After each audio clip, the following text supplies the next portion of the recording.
أغلى وطن. سلام عليك يا بلد الأمان، سلام عليك يا رمز المحبة. كل عام وأنت في تقدم يا أغلى الأوطان. إن لك في كل قلب مكانا لا يتغير يا وطن الخير والعطاء. حيث نحتفل اليوم بالذكرى 52 لاتحاد دولة الإمارات الرائدة، نحتفل بعقود من الإنجاز ومسير حافل بالعمل الوطني دؤوب من أجل إعلاء راية هذا الوطن في أعالي السماء والدفاع عن أراضيه ومكتسباته. حيث نحتفل معنا اليوم والإمارات أكثر ازدهارا وتطورا. نعم، الإمارات أول عالميا في العديد من المجالات على مختلف الأصعدة،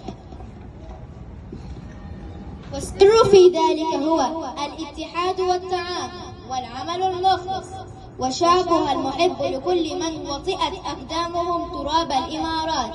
إنهم أبناء زايد الذين حفظوا الراية وأدوا الرسالة. وأخيرا أود أن أختم حديثي بهذه الأبيات الشعرية في حب الإمارات.